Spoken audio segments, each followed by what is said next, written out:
Saudações filosóficas, nobres filosofantes, bem-vindos ao vídeo 10 da série Paideia Pantaneira e o Mundo de Sofia.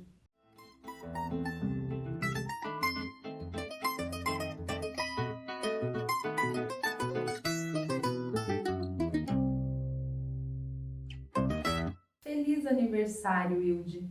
Agora a grande virada já está bem próxima, o momento da verdade, minha filha. Toda vez em que eu penso nisso, sinto que vou arrebentar de tanto rir. É claro que tudo tem a ver com Berkeley. Segure-se bem, pois aqui vamos nós. Da última vez em que estivemos sentados nesta sala, eu falei sobre Descartes e Spinoza. Chegamos a concordar que os dois têm um importante ponto em comum. Ambos são racionalistas convictos. E um racionalista é alguém que acredita na importância da razão. Sim, o racionalista acredita na razão como fonte de conhecimento. Este pensamento racionalista foi típico para a filosofia do século XVII. Na Idade Média, ele também esteve bem representado e podemos encontrá-lo em Platão e Sócrates. No século XVIII, porém, ele passou a ser exposto a uma crítica cada vez mais severa e mais profunda. Muitos filósofos passaram a defender, então, a opinião de que a nossa mente é totalmente vazia de conteúdo, enquanto não vivemos uma experiência sensorial. Esta visão é chamada de empirismo. Os empíricos, ou filósofos da experiência, mais importantes foram Locke, Berkeley e Hume, todos ingleses. Os líderes entre os racionalistas do século XVII foram o francês Descartes, o holandês Spinoza e o alemão Leibniz. Por isso é que frequentemente fazemos uma distinção entre o empirismo inglês e o racionalismo continental. John Locke viveu entre 1632 e 1704. Seu livro mais importante chama-se O Ensaio sobre o Entendimento Humano, de 1690. Nele, Locke tenta explicar duas questões. Em primeiro lugar, ele pergunta de onde os homens tiram os seus pensamentos e as suas noções. Em segundo, pergunta se podemos confiar no que nossos sentidos nos dizem. Com o ensaio acerca do entendimento humano, Locke tornou-se o principal representante do empirismo britânico e uma referência nos estudos gnosiológicos.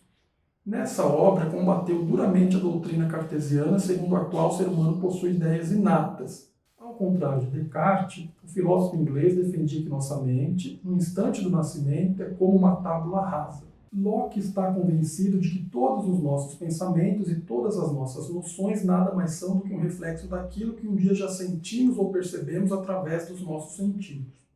Antes de sentirmos qualquer coisa, nossa mente é como uma tábula rasa, uma lousa vazia.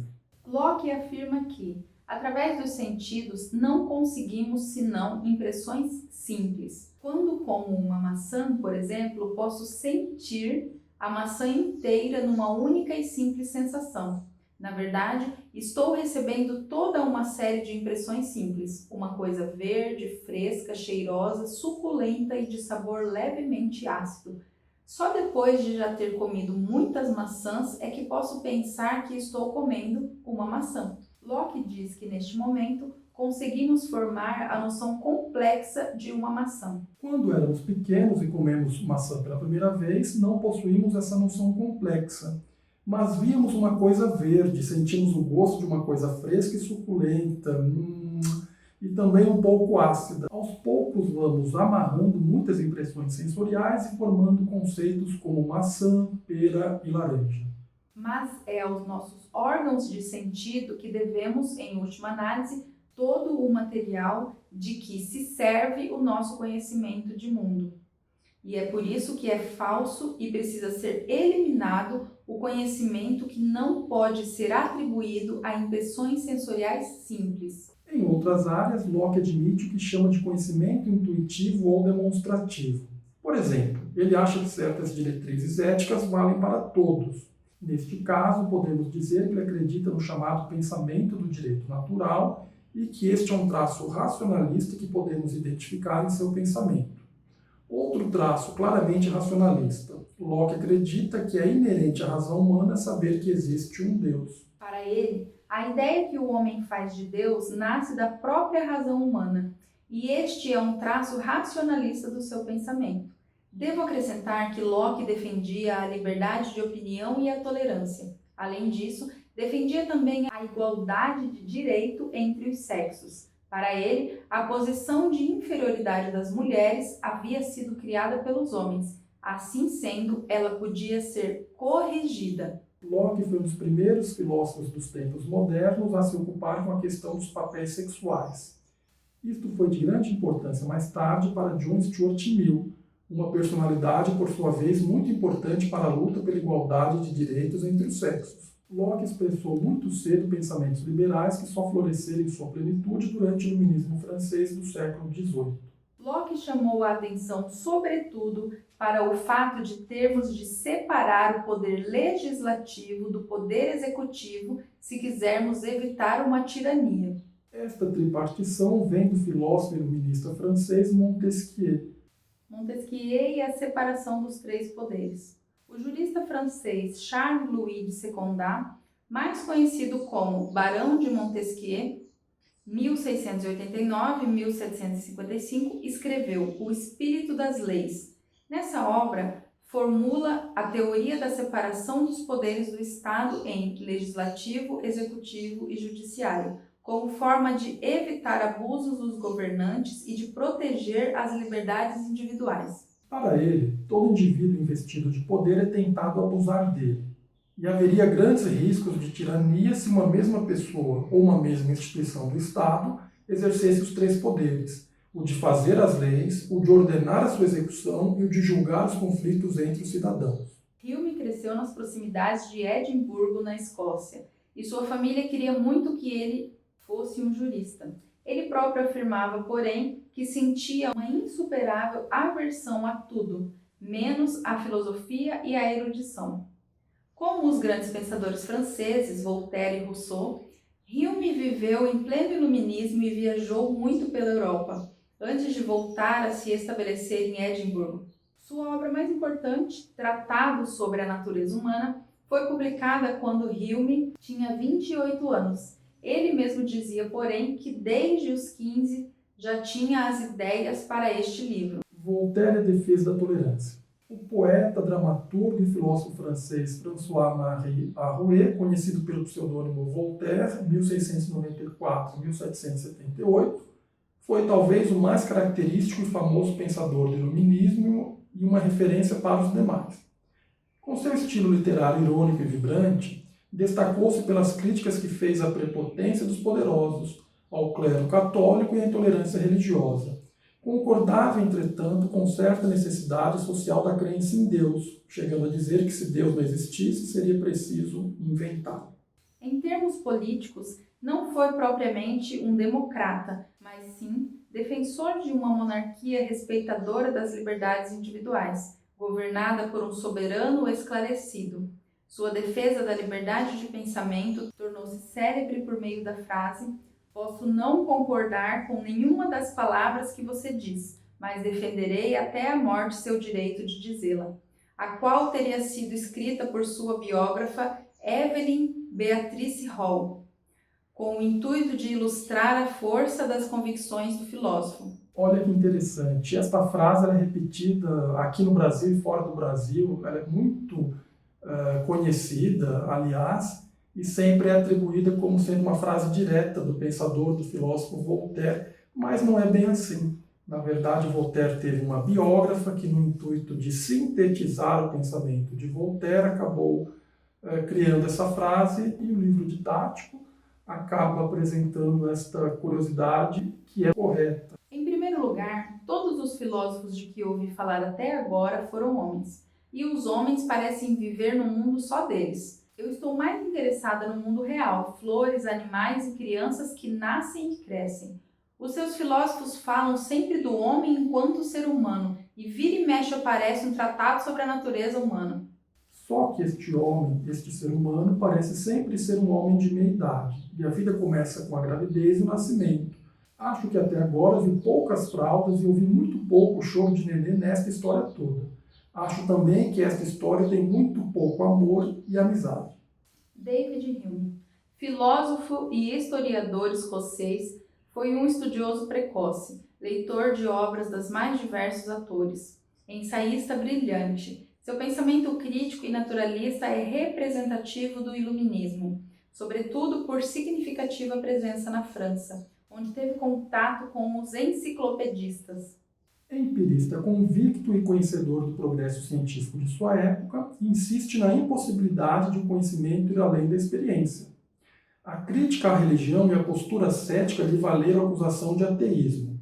A originalidade do seu pensamento influenciou decisivamente os filósofos posteriores, seja para rejeitá-los, seja para considerar a ferina crítica metafísica.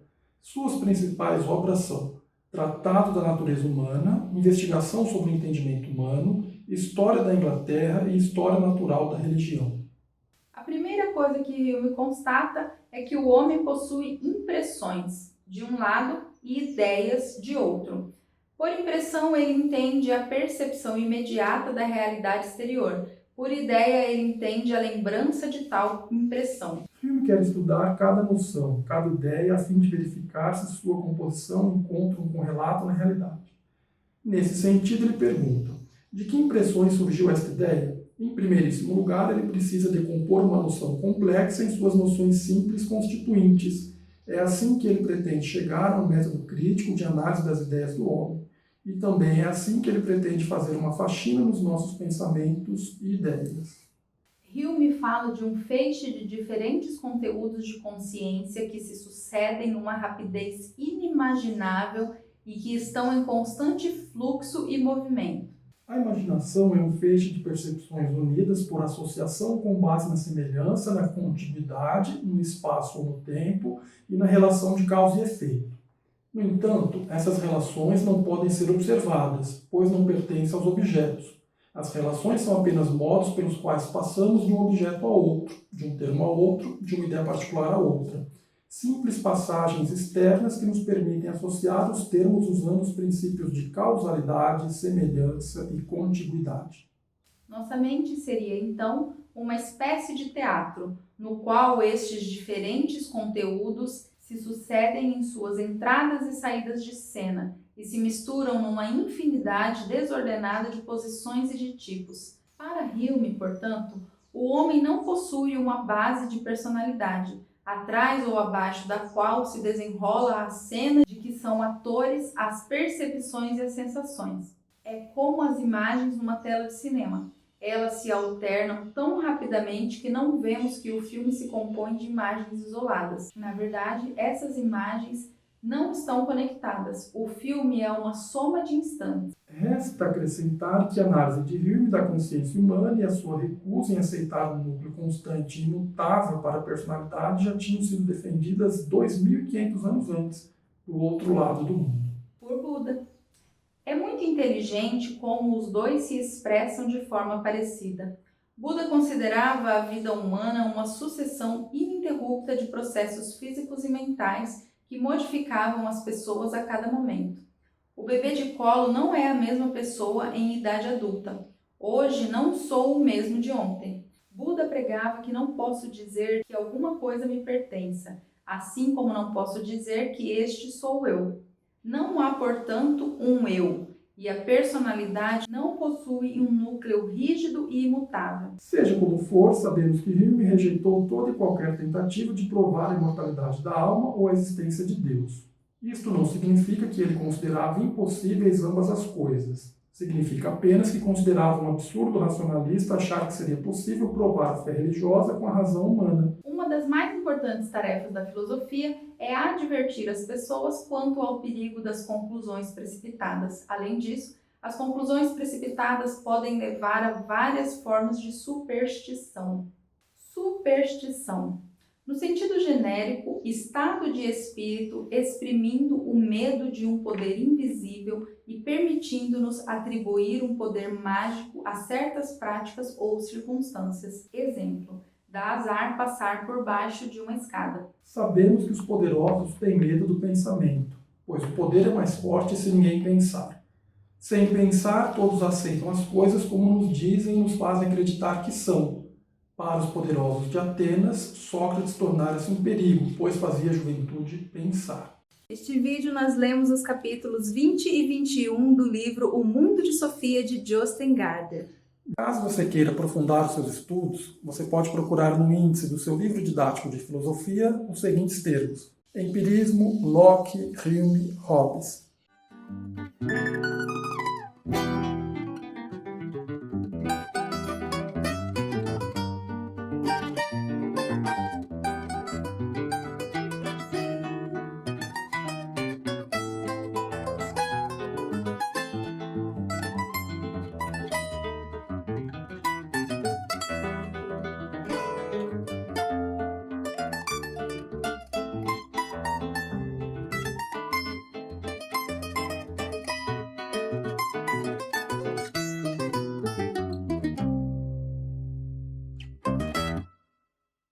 A um príncipe, portanto, não é necessário ter, de fato, todas as qualidades acima descritas, mas é bem necessário parecer tê-las. Ou melhor, ousarei dizer que, tendo-as e observando-as sempre, são nocivas. Parecendo tê-las, são úteis. O príncipe deve parecer clemente, leal, humano, íntegro, religioso e deve sê-lo. Mas deve estar com o espírito pronto para que, precisando não ter essas qualidades, possa e saiba assumir o contrário. É preciso entender que um príncipe, sobretudo um príncipe novo, não pode observar todas as coisas pelas quais um homem é considerado bom, necessitando muitas vezes agir contra a lealdade, a caridade, a humanidade, a religião, para manter o Estado. É indispensável que tenha um ânimo disposto a mudar, conforme comandarem os ventos da sorte e as variações das coisas. Como disse antes, não se desviar do bem, se possível, mas saber sempre como usar o mal se necessitar.